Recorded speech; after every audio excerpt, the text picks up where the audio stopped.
how hard are we working at delivering on the most important thing in our life and other people's lives?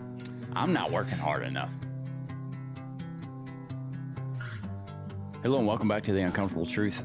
I've got some questions for you today, you, the audience. My daughter is currently on a mission trip in Africa, Zambia, I think, to be specific. I should know for sure. I don't know. So, but you're right. You should know. It's your daughter. I should know. It's my daughter. We've been getting updates. She'll call about once a day and talk about things that they've done the previous day. They're like 8 hours behind. So our calls from her are around 5 or 6 o'clock, and it's around 8 or 9 o'clock in the morning. My wife may be on the phone with her right now. I was going to say, you might be missing a call now. I might be missing a call. And they've been FaceTiming, which is cool. I guess that where they're staying has the internet, which is probably not super common right in Africa. That's pretty cool because that's...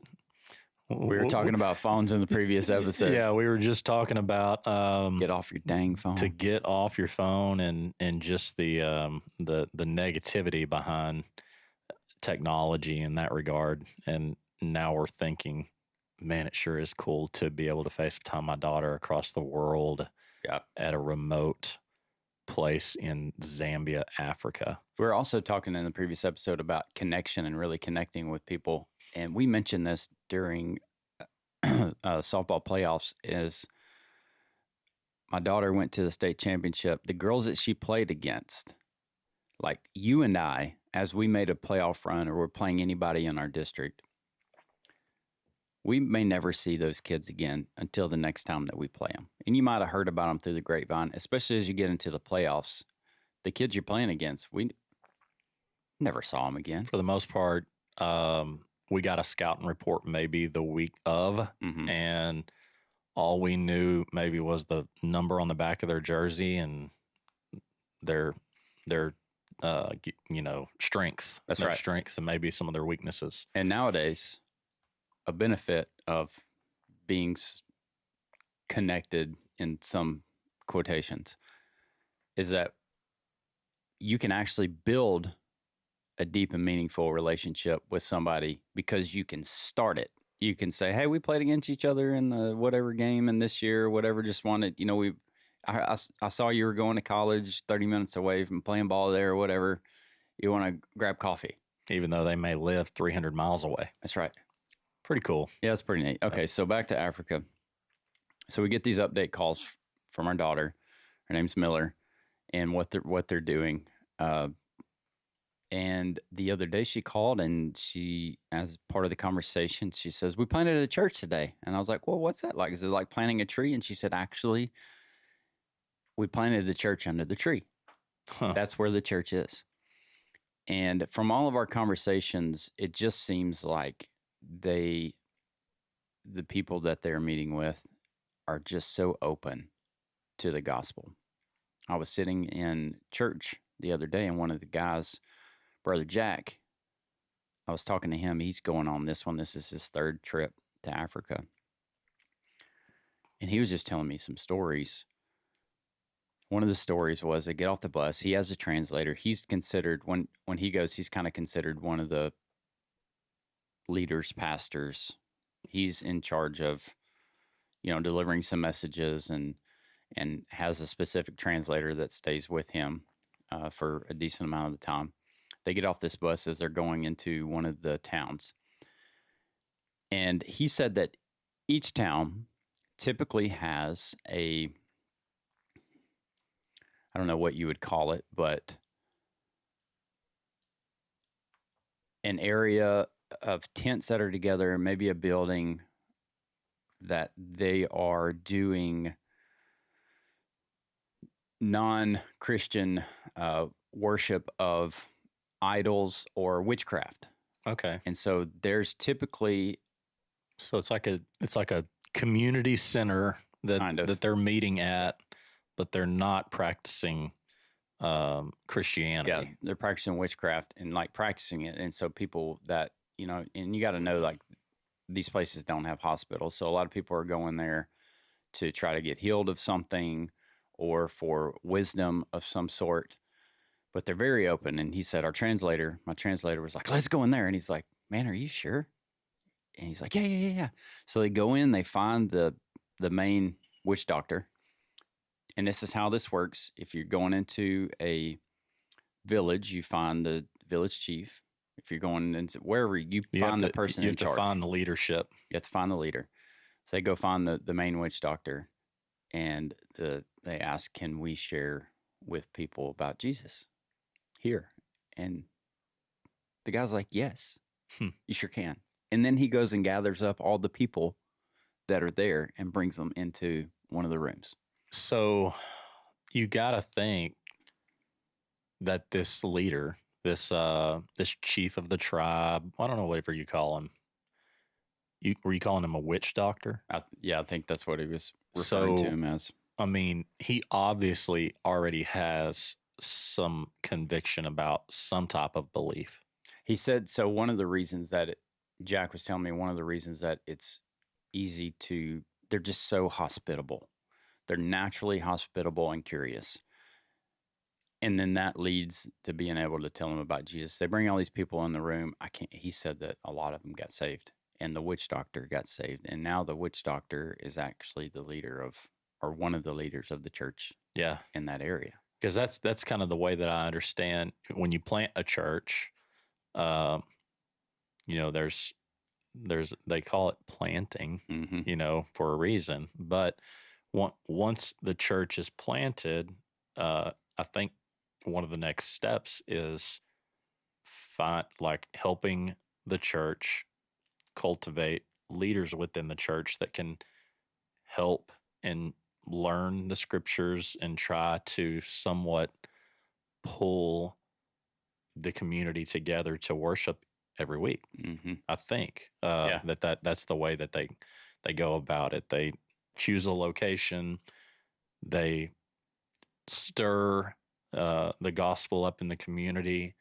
They probably locate some of the people that seem to be hearing it more and desire, and they're the most curious, and they're eager to hear more and learn more and gain more knowledge. I would imagine they take those people and make them a part of the church leadership. I think that's exactly how it works. He was telling me another story. They go into a village and they go talk to the chief, and the chief, hey, is it okay if we talk to your people here about Jesus? And the chief will, well, you have to deliver the message to him first.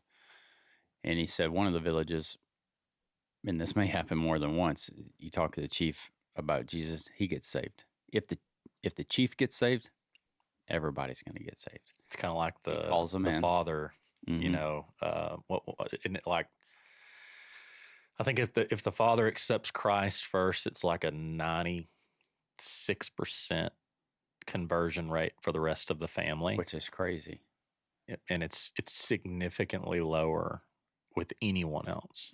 I think it's like a 17% chance that if the child is the first to accept Jesus, that the mother and father will eventually accept Christ. So he was telling another story that as they're walking around one of the areas that they were at, there's these 7 or 8 guys, younger guys, probably late teens, early to mid 20s, and they were rough. If you think of them like a gang, they were always smoking something, some kind of drug or something, hanging out, hollering at the girls that were walking by from the youth group or from the church. And so him and his translator are in this town one night, and these guys are sitting over there playing a game, just being rowdy. And the translator's like, let's go talk to him. And Jack's like, man, I don't know. Are you sure? And he's like, yeah, let's go talk to him. Let's go, man. Tell him about Jesus. He said, okay. So they go sit down, and all 7 or 8 of the guys get saved. And they followed him around. Wow. I think he said a day or two. They're just following him to wherever they were going. Just listening. Yeah, so telling the stories. Why do you think that there's certain cultures like that are so open to hearing the gospel? That's a great question.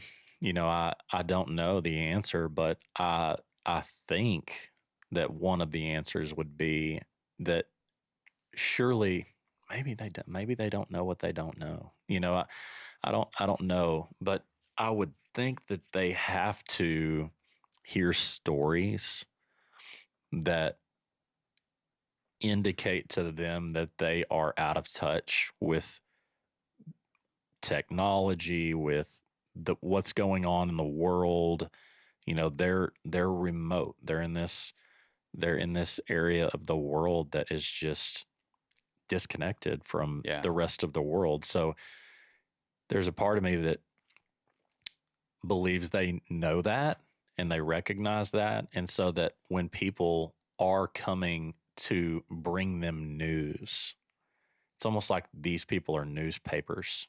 They're bringing the news to them, and it's like you said in the beginning of the podcast, they're super curious. They're eager to learn more because they probably feel like they only know what they know. Yeah. And so I'm just going to think and choose to believe that these people are just eager to hear just about any news, but especially news that they, um, they feel is or learn to feel very deeply is the truth of God.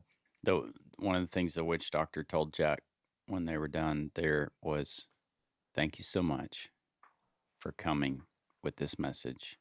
I've been waiting, and I didn't Wow. really know what I was waiting for, but I've been waiting for this. I just didn't know about it." they're so he's waiting. There's people, they're just waiting for someone to come, right? That's what he's saying. We have such a challenge here in the United States because we're all on information overload. But if we boil it down, and we were talking about in the last episode to be intentional and different ways to be intentional. If we boil it down to that if people don't know Jesus, they are waiting to hear about him. How would that change how we lived our day every day? It certainly would make us not want to miss an opportunity, right? Mm-hmm. Um, it makes me think about, in my line of work, I'm in sales. I've been in insurance sales for most of my adult life, and we talk about never missing an opportunity, and one of the things that we provide to our customers is life insurance, and I'm very passionate about it. I'm passionate about it because I don't want to miss an opportunity. If somebody comes into my life and they don't have life insurance, I want to uncover that need, and I want to help them protect their family because Why? it's something that I feel it's my duty. But for them, why?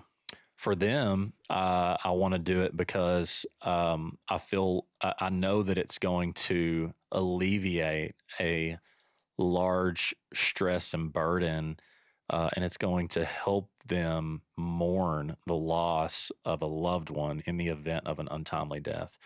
And I know that that person is going to die. Have you just don't know seen the when. pain of the opposite of somebody maybe that you've talked to that ended up passing away that didn't have it?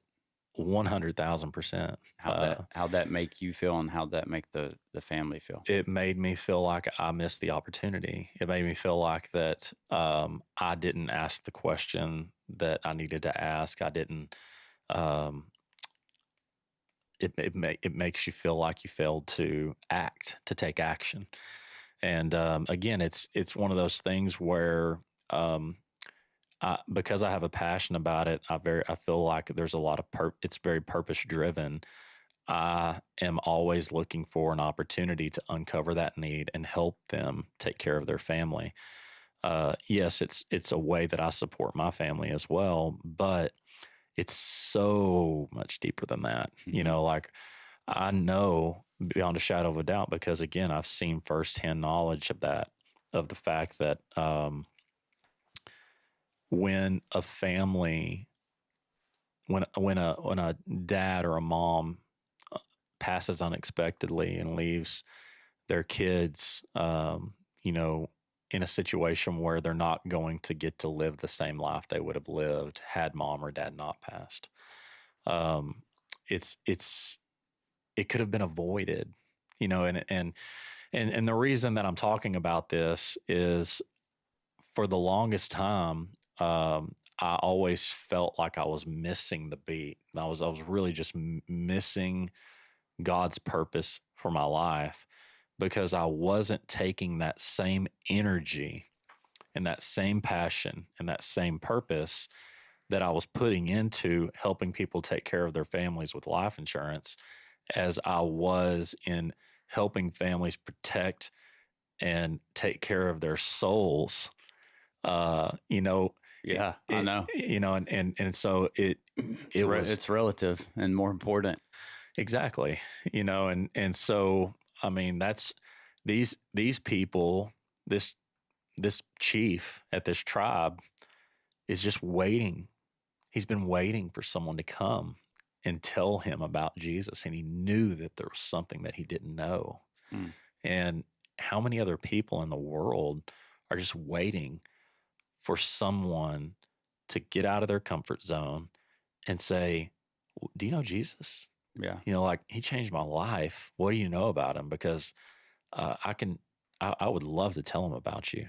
And it's that easy. Yeah. But The words are. yeah, it's just it's a little uncomfortable if you haven't done it. It's even a little uncomfortable if you have done it. You know, I think about Luke Hawkins who the first time he came in here, Rich is sitting over here behind the screen. He walks in and he says, "Hey, Rich, I'm Luke. It's nice to meet you. You weren't here, I don't think." And he's like, "Hey, man, do you know Jesus? You have a relationship with Jesus?" And Rich's like, "Yeah, dude." And he's like, "Oh, dude, awesome, cool." And then we move into getting to know each other more. It's just he's built it into his introduction. I love that. It was I just as love quick as that, and it made such an impression on me. It's like this is what we're here for. I'm not going to miss an opportunity. I'm in a room with this guy. Yeah, I just met him, but it's the most important thing in the world. It's the most important thing in my life. That's I mean, Luke is Yeah. so convicted, and I mean, shouldn't we all be that way? Mm-hmm. You know, and shouldn't we all look for ways in our own way to give them Jesus? You know, it's like how can we? He has had so much practice and has been so intentional in his walk to make sure that everybody hears the news, the good news. You know, that he's just incorporated it into the first couple sentences of meeting someone every time he meets them. Yeah, it's really cool, and yeah, it inspired me. So I'm not going to go into detail here, but you and I had a firsthand experience with a unexpected passing, and we were there almost when it happened. And all the thoughts that go through your head of when something like that happens, somebody loses somebody. It's unexpected. It's a tragedy, and how do you deal with it? Number one, how do you deal with it? Number two, how do you deal with it not knowing or knowing if they know Jesus? You know where I'm going. Like we're talking about taking every opportunity to tell people about Jesus and how life is a vapor. And my grandmother just passed away a couple weeks ago. Do we really know, without a shadow of a doubt, if anybody else knows Jesus besides us? No. But we can look at fruit in their life, and I look at the fruit of her life, and I'm 99.9% confident that she's walking the streets of gold right now. Mm-hmm. I think about my grandfather who passed away over 20 years ago. I feel the same about him. But there's other people in my life. I'm thinking of another one of my family members that's going through a rough time right now,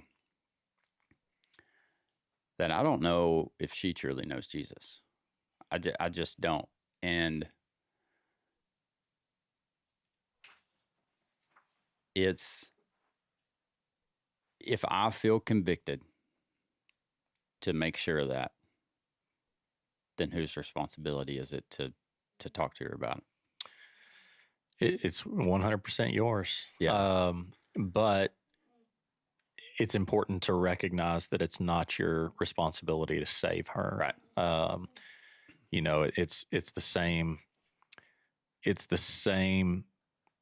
exact mindset that I have when it comes to speaking to someone about their life insurance. It's like, well, if I chose to ask you if you had adequate life insurance and you chose to tell me no, you don't, and you're not interested, like that's your immediate response. Well, I'm probably not going to take that first objection. You're gonna push. I'm going to be like, how do you know? And or why would you even say that? I know that you love your family and you love your kids and you want to make sure that they get to live the same life that they would live if you weren't here. And so it's like, how do you know? And so again, it's a conviction. It's a it's a oh, you're not going to get out that easy kind of mindset that I have developed over the course of 15 years. Yeah. And it's like, okay, well, are we taking that into those discussions that we might need to have with a loved one or somebody that we come into contact with when it comes to their salvation? And the answer for me is absolutely not. I haven't done that the way that I feel like I need to. I've always been super convicted with the fact that I feel like I'm better at getting the message across as it relates to an insurance product than I am about getting the message across as it relates to someone's eternal life. It's like, what's wrong with you, Obie? Like you're not, and it makes me really upset. I feel disappointed in myself and it makes, but it also encourages me that I feel like I'm pretty well versed on this earthly side of maybe helping people, take care of their families. I believe that God has given me the gifts and the talents to get pretty darn good at that on this more of eternal, problem that people may have, and how much of it do you think is actually just, I feel the same way you do, by the way. I think a lot of people probably do, is that we put our focus and our efforts into what we're working on, like our job or our business, more than we put onto the actual act of being obedient and being in the work of changing souls. Not us changing souls, but planting seeds. Yep. Do we just start like Luke, and when we meet somebody, that be, hey, I'm Shane. I'm Obie. Man, it's great to meet you. Do you know Jesus? He changed my life, man. Like, can I tell you about him?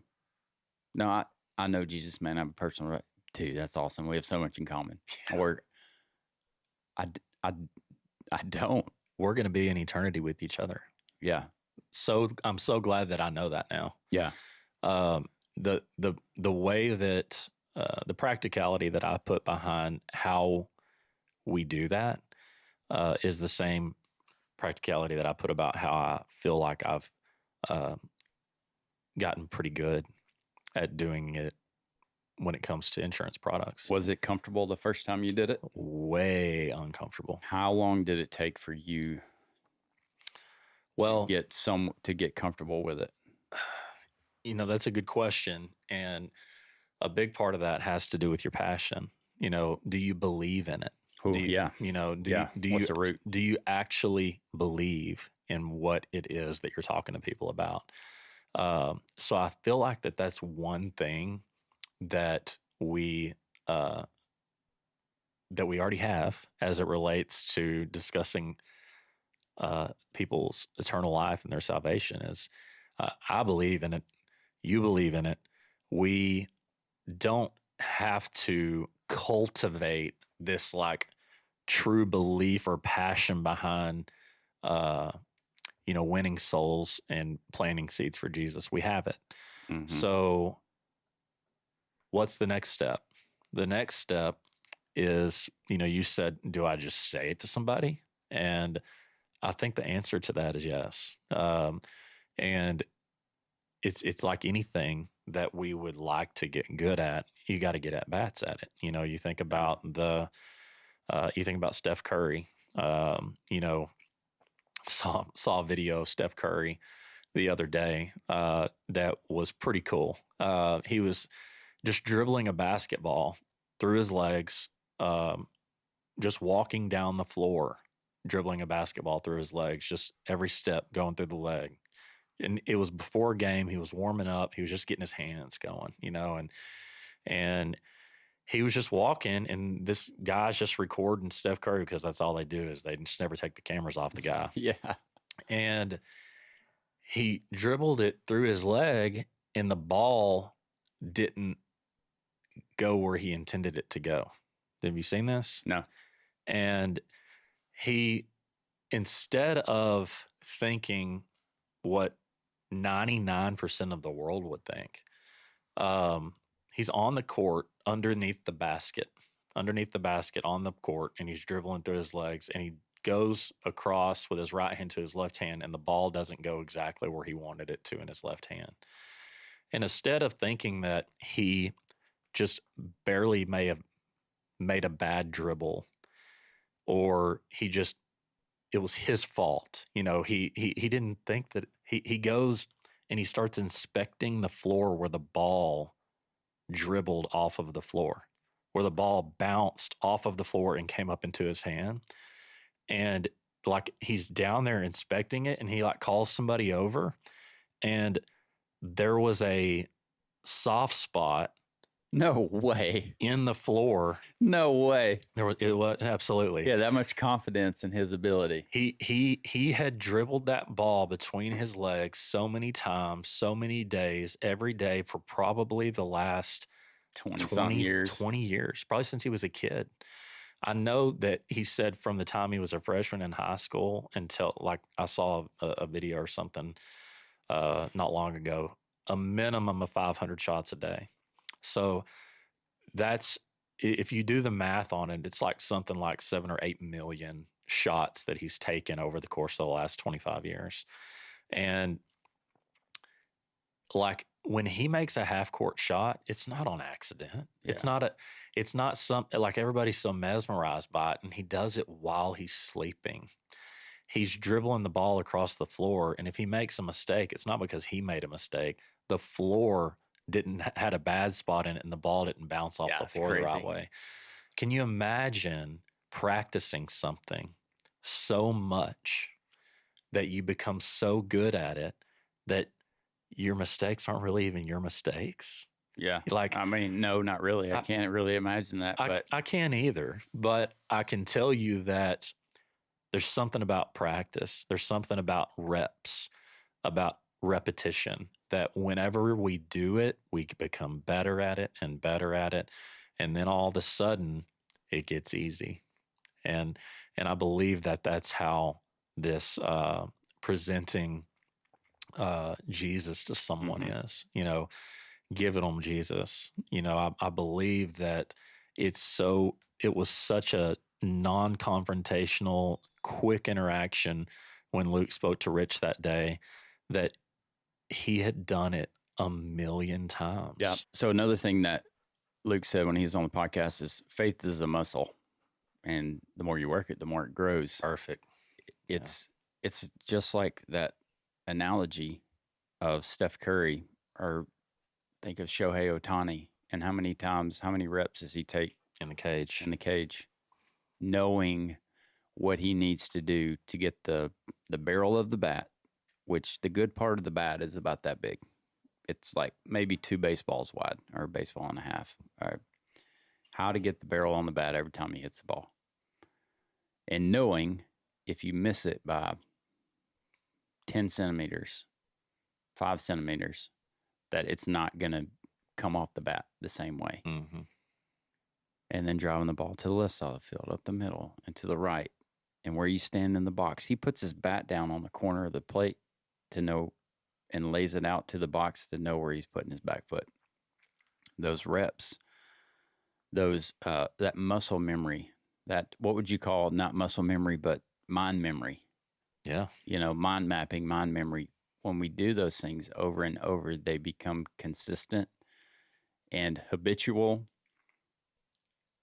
And you constantly, even these guys like Steph Curry and Shohei Ohtani and all the great athletes, even though they've done these things a million times, they're still working on getting better at each one of those things consistently and all the time. That's right. And if there's a little tweak that now they've done it so many times that as Steph's dribbling through his legs going from right to left, he knows if it hit his middle finger a little bit too much when he was dribbling and can make an adjustment. Make that minor adjustment. Yeah. And so how hard are we working at delivering on the most important thing in our life and other people's lives? I'm not working hard enough. I'm not working hard enough. But like, why not use this opportunity to recognize what we're missing the boat here on, yeah, and change some things up. I like it. I mean, it's certainly. We talk about it, and that's why we started this whole thing from the get-go. It's like we're talking to ourselves more than we're talking to some listeners. If you get something out of this, wonderful. But we want you to. We want to plant seeds. That's the whole goal here. But man, talking through stuff like this, it makes you. It shows us where we're missing the boat in our own lives, and what we're putting the focus on, that maybe we need to shift some of that focus to what's really important, why God really put us here. Yeah. Take the charge. What are you really good at, and why are you really good at it? Well, my guess is you're really good at it because you work at it. Mm-hmm. And anything that we generally work at, we oftentimes get darn good at it. And so, are you working on planting seeds for Jesus? Are you working on starting up relationships with folks that you're not too sure if they have a relationship with him? Building some curiosity. If you're not, are you willing to do the things that you did to get really good in those other areas of your life? Because that is all it takes. Mm-hmm. All it takes is creating that mind memory, that muscle memory, getting a little courage. And if you have passion for something and you truly believe in it, and God has given you that truth, he's put that truth in your heart, it's hard to just confine that you don't want to hide that right. truth. You want to tell people about it. Yeah. So I would just, encourage people to, from a practical standpoint, put some action behind it, create some steps in your life that are going to push you out of your comfort zone a little bit, and almost, for lack of a better term, kind of get you in the cage to start getting some reps in for Jesus instead of getting them in just for us. Right? Start swinging that bat, even if you miss. Right, at least you're swinging. That's right. It's like a strikeout when you're swinging feels a whole lot better than the strikeout that you just watch that strike go by. You just watch them go by. But those feel awful. Today is the day to take inventory. Not tomorrow, not next week, not when you're 85 dying in a hospital bed. Today is always going to be the day to make the change that you feel convicted to make. Go kick the day in the face, and we'll catch you on the next one.